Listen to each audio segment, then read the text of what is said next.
Channel સુરતની ચૂંટણી ચક્રવ્યૂહ વિશેષ મુલાકાતમાં આજે આપણે દિલ્હીથી પધારેલા અતુલ ચોરસિયા जो न्यूज लॉन्ड्रीના एडिटर છે તેમની સાથે વાતચીत કરીશું। अतुल जी, आप गुजरात में कई दिनों से घूम रहे हो। अभी गुजरात का चुनाव, पूरी दिल्ली की टीम मीडिया की गुजरात में घूम रहा है। आपको क्या लग रहा है, गुजरात के बारे में आप क्या सोच रहे हैं?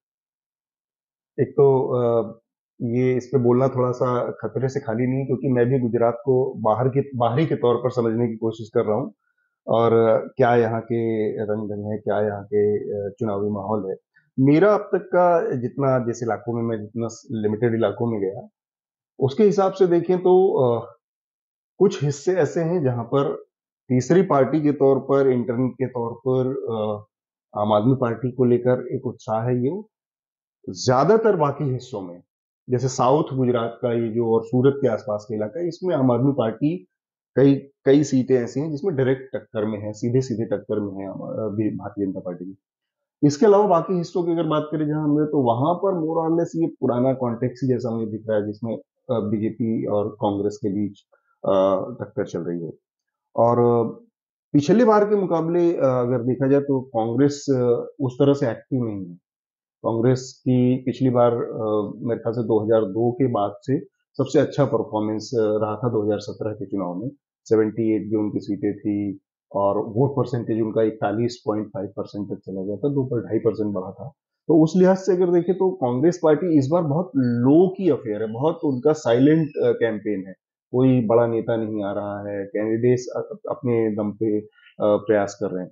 वहीं अगर दूसरी तरफ भारतीय जनता पार्टी देखें, तो मैं जैसे अहमदाबाद का ही एक बात बताऊं आपको, तो अहमदाबाद में जिस दिन हम लोग आए थे, ये 23-24 के आसपास, उस दिन अहमदाबाद अहमदाबाद में 7 वीआईपी नेताओं के, भारतीय जनता पार्टी के रोड शो था और जनसभाएं थी।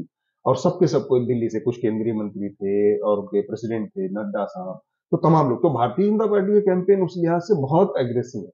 उसके पीछे जो मुझे समझ में आता है, शायद उसकी वजह एक ये है कि गुजरात नरेंद्र मोदी के लिए नाक का भी मुद्दा है। वो यहाँ पर कोई कसर नहीं छोड़ना चाहते हैं, क्योंकि अगर गुजरात से कोई इस तरह का रिजल्ट आता है जो कि भारतीय जनता पार्टी के लिए तो मुंह छुपाना पड़े या वगैरह, वो नरेंद्र मोदी की सेंटर में जो लीडरशिप है उसके लिए बहुत डैमेजिंग होगा। तो इसलिए भी यहाँ पर भारतीय जनता पार्टी का जो पूरा कोशिश है और जो कैंपेन है, वो पार्टी बाकी पार्टियों के मुकाबले बहुत बड़े लेवल पर है। उसमें बहुत ज्यादा रिसोर्स है, बहुत ज्यादा पैसा है, सारी चीजें दिखेंगी आपको। भारतीय जनता पार्टी के 10 के मुकाबले दूसरी पार्टी के एक तो पोस्टर नजर आएंगे। ये अंतर है यहाँ पर, जो मैंने अतुल जी, देखा आपको है। ऐसा नहीं लग रहा है कि गुजरात और हिमाचल का चुनाव विधानसभा का साथ में, मगर मुझे लग रहा है पूरी भारत सरकार गुजरात में ही इंटरेस्ट ले रही है। उसके पीछे क्या, आपको क्या लग रहा है? नहीं, नरेंद्र मोदी देखिए माइक्रो मैनेजर कहे जाते हैं। वो बहुत छोटे छोटे, और दूसरा ये है कि वो किसी भी इलेक्शन को हल्के में नहीं लेते हैं, या वो, उनके लिए चुनाव, बेसिकली चुनाव को गंभीरता से कैसे लिया। जैसे आपने एक वीडियो अगर देखा हो हिमाचल प्रदेश से, जब वहाँ कैंपेन के दौरान ही आया था, जिसमें खुद प्रधानमंत्री अपने एक रेबेल कैंडिडेट से फोन पे बातचीत कर रहे हैं और पर्चा वापस लेने के लिए मना रहे हैं कि आप पर्चा वापस ले लीजिए। वो तो ये बताता है कि एक टॉप लेवल पे बैठा नेता किस तरह से अपने काडर से जुड़ने की कोशिश करता है, किस तरह से इलेक्शन को सीरियस लेता है और किसी भी कीमत पर जीतना चाहता है। तो ये उनकी एक वो है। तो आप देखेंगे कि बहुत छोटे छोटे एमसीडी का चुनाव, सपोज कीजिए, दिल्ली में चल रहा है, मैं एक छोटा सा हम्म। उदाहरण दे रहा हूँ, वहां पर भी प्रधानमंत्री तो नहीं है, लेकिन उसके अलावा उनसे नीचे के लगभग सारी टॉप लीडरशिप कहीं न कहीं कैंपेन कर रही है, जाके लोगों से मिल रही है वो। तो एमसीडी का चुनाव बहुत बहुत बेसिक मुद्दों के लिए होता है, और बहुत बेसिक उसके जो इश्यूज होते हैं, और लोग भी, कि भाई नल, नाली, सड़क, पानी, बिजली, इस तरह की चीजों के लिए होता है। पार्क का रख रखाव ठीक है कि नहीं, है ना, कॉलोनियों में ठीक ठाक स्थिति है कि नहीं, वो इन सब के लिए था। वहां पर आपके सारे नेशनल लीडर, सारे के सारे यूनियन मिनिस्टर जितने हैं, केंद्रीय मंत्री, वो पार्टिसिपेट कर। तो ये बताता है कि भारतीय जनता पार्टी बेसिकली चुनावों को लेकर दूसरे मोड बाकी पार्टियों से एकदम उसका अलग रवैया रहता है। वो किसी कीमत पर जीतना चाहती है, और उसकी वजह यह है कि नरेंद्र मोदी और अमित शाह जो है, वो बहुत माइक्रो मैनेजर है। हर छोटी से छोटी चीज पर उनकी नजर रहती है। अतुल जी, आपको ऐसा नहीं लग रहा कि कई सालों की जूनी पार्टी बोले तो कांग्रेस पार्टी, तो आजकल देश के अंदर कहीं साइलेंट होके चल रही है? मोदी जी भी ऐसा बता रहे हैं कि बहुत साइलेंट से वो लोग प्रचार कर रहे हैं, और मुझे ऐसा लग रहा है कि साइलेंट भी प्रचार उनका गुजरात के अंदर। आपको कहीं, आप कहाँ कहाँ घूमे गुजरात के अंदर? गुजरात में जहाँ-जहाँ हम लोग गए, जैसे सूरत, अहमदाबाद, आणंद और बड़ौदा राजस्थान, तो एक चीज़ मुझे जो लग रहा है कि कांग्रेस पार्टी ने इस चीज़ को स्ट्रैटेजी रणनीति के तौर पर इस्तेमाल किया इस बार जो उनका लो की अफेयर है, क्योंकि पिछले 3-4 जो चुनाव रहे हैं, असेंबली चुनाव आप देखिए, तो यहाँ पर होता ये आया कि हर बार जब जो कांग्रेस की लीडरशिप है, चूँकि आपका सवाल कांग्रेस से जुड़ा है, जो सेंट्रल लीडरशिप है कांग्रेस की, वो कुछ बोलती है यहाँ आकर। और फिर भारतीय जनता पार्टी उसमें से कुछ चीजों को पकड़ लेती है, पिक इश्यू एंड बना चूज करती है और फिर उसको एक दूसरे लेवल पर प्ले किया जाता है कि ये गुजरात की अस्मिता पर हमला है या ऐसे बहुत सारे, जैसे जैसे आपको याद मेगा है पाटकर का इश्यू मेधा अभी। पाटकर का इशू को उन्होंने इस तरह से ट्विस्ट करने की कोशिश की कि कैसे नर्मदा के हम्म, खिलाफ जो खड़ी थी वो गुजरात के खिलाफ खड़ी, तो उसके साथ राहुल गांधी राहुल खड़े। भारत तो जोड़ो यात्रा। भारत जोड़ो। तो ये एक चीज है कि जिसकी वजह से सेंट्रल लीडरशिप ने ये एक कैलकुलेटेड डिसीजन शायद कर रखा है कि वो इस चुनाव से दूर रहेंगे, लोकल लीडरशिप चुनाव लड़ेगी ताकि वो ज्यादा इफेक्टिवली कम्युनिकेट कर सके मतदाताओं से कि अपनी भाषा का भी एक मसला होता है। अब गुजराती में नरेंद्र मोदी यहाँ आते हैं तो गुजराती बोलते हैं, गुजराती। अमित शाह गुजराती बोलते हैं, तो लोकल लीडरशिप जो कांग्रेस की है वो शायद ज्यादा इफेक्टिव तरीके से कम्युनिकेट कर पाएगी। एक तो ये बड़ी वजह है कि कांग्रेस वहां पर उस चीज को स्ट्रेटेजिकली अपने को लीडरशिप जो सेंटर की है उसने अपने को इस लिहाज से अपने को दूर रखा है ताकि फिर दूसरा है कि संसाधन का भी मसला है, रिसोर्सेज का भी मसला है कि भारतीय जनता पार्टी के पास रिसोर्सेज बहुत दूसरे लेवल के हैं, बाकी पार्टियां उनसे बहुत पीछे खड़ी हैं, तो वो भी एक बड़ा अंतर पैदा करता है।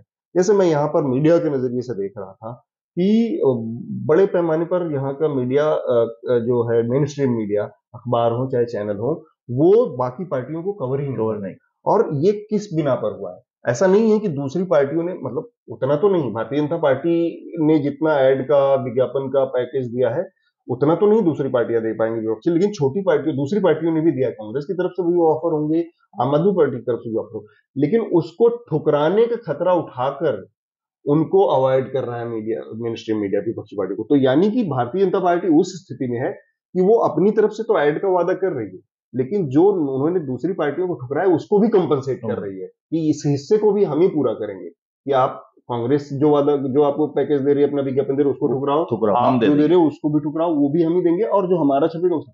तो इस लेवल के रिसोर्स से भी दूसरी पार्टी को यहाँ जूझना पड़ रहा है। अतुल, ऐसा नहीं लग रहा है कि देश के प्राइम मिनिस्टर कई दिनों से गुजरात में, लोग ऐसा बता रहे हैं कि आप पार्टी ने पंजाब और दिल्ली कब्जे कर लिया, कहीं गुजरात कब्जे नहीं कर लिया, ऐसा बीजेपी के अंदर एक हाव पैदा हो गया, इसलिए प्रधानमंत्री से लेके नेशनल अध्यक्ष जो बीजेपी के, वो पूरे दिन गुजरात में, पूरे टाइम से गुजरात में ही घूम रहे हैं। आप क्या मांगेंगे? इसमें एक हद तक सच्चाई हो सकती है कि उनके अंदर एक डर है। ये पूरी तरह से सच मुझे नहीं लगता, क्योंकि जो जैसे मैंने थोड़ी देर पहले कहा था कि नरेंद्र मोदी हर चुनाव को, आप गुजरात के किसी भी हम्म, चुनाव को लीजिए, 2017 का लीजिए, उससे पहले 12 का लीजिए, वो हर बार इतनी ही इंटेंसिटी से लड़ते हैं, इतनी ही ताकत लगाकर लड़ते हैं। इस बार एक चीज जरूर है, और ये एक हद तक इसमें ये सच्चाई जरूर दिखती है कि आम आदमी पार्टी को लेकर उनके अंदर एक डर है कि एक नया कोई यहाँ पर चैलेंजर पैदा हो सकता है ना? तो अभी तक जो जिस एक तरह से कहें कि स्टेटस को में, एक स्थिति में वो रहते थे कि कांग्रेस है, उनको कांग्रेस की कमजोरियां पता है, उससे कैसे निपटना है पता है, कांग्रेस इनके बारे में जानती थी, तो उससे लड़ाई थी। लेकिन एक तीसरी पार्टी आ रही है जो कि चैलेंजर है और जो डिस्टेबलाइज कर रही है, जो फिक्स पैटर्न है, जो जो यहाँ के तय मानक थे, जिन पर चुनाव पिछले 5 चुनाव 4 चुनाव हुए 2002 के दंगों के बाद से, उनको उठा पटक कर रही है, उसमें एक एक तरह का गतिरोध पैदा हो रहा है। तो इसकी वजह से उनको ये एक डर तो है कि अगर ये सक्सेसफुल होते हैं यहाँ पर, तो आगे हमारे लिए एक बड़ी चुनौती बन जाएगी। अतुल जी, आप पूरे गुजरात में घूम रहे हैं, आपको क्या लग रहा है, जो तीसरा पक्ष गुजरात में पहली मर्तबा इतना मजबूती से आ रहा है, आपको क्या लग रहा है? मैं उसको शुरुआत में मैंने इसको थोड़ा सा संक्षिप्त में आपसे बात में बताया था कि ये इस पॉकेट में जो साउथ गुजरात के हिस्से में, खासकर सूरत में जो है, वहां पर ये तीसरा पक्ष जो आम आदमी हम्म, पार्टी है, उसका उसको लेकर एक तरह का युवाओं में भी, बिजनेसमैन में भी, व्यापारियों में भी एक अट्रैक्शन है, उसके प्रति एक आकर्षण है, और लोग उससे जुड़ भी रहे हैं और काफी बड़ी संख्या में रहे हैं। लेकिन अगर आप पैन गुजरात की बात करेंगे, बाकी हिस्सों की बात करेंगे, तो साउथ गुजरात या सूरत के आसपास के इलाकों को छोड़ दिया जाए, या थोड़ा बहुत जो ट्राइबल बेल्ट है उसको छोड़ दिया जाए, तो बाकी जगहों पर मुझे उतनी बड़ी प्रेजेंस आपकी अभी नहीं दिखती। आज अभी भी वहां पर कांग्रेस ही भारतीय जनता पार्टी को चुनौती दे रही है, उससे लड़ रही है। आप सूरत आए हो, सूरत आपको कैसा लगा? सूरत अच्छा लगा। बाकी शहरों की तरह से सूरत वैसे ही है जैसे देश के बाकी दूसरे शहर हैं। उसी तरह के लोग हैं, उसी तरह का जो इंफ्रास्ट्रक्चर कहें, कोई बहुत अलग नहीं है। और बहुत ज्यादा नहीं घुमा हूं क्योंकि मैं अभी बस एक दिन हुए, 24 घंटे हुए हैं यहाँ पर आए। और उस बीच में जितना हमने देखा है तो उसके हिसाब से मुझे नहीं लगता कि सूरत, और ये सूरत मेरा दूसरा दौरा, और दोनों बार, पिछली बार भी मेरा बहुत छोटा सा ही टाइम यहाँ पर था, एक डेढ़ दो दिन का, और इस बार भी है। तो मैंने बहुत ज्यादा उस तरह से शहर को नहीं देखा, इसलिए शहर के बारे में और ज्यादा नहीं बता सकता।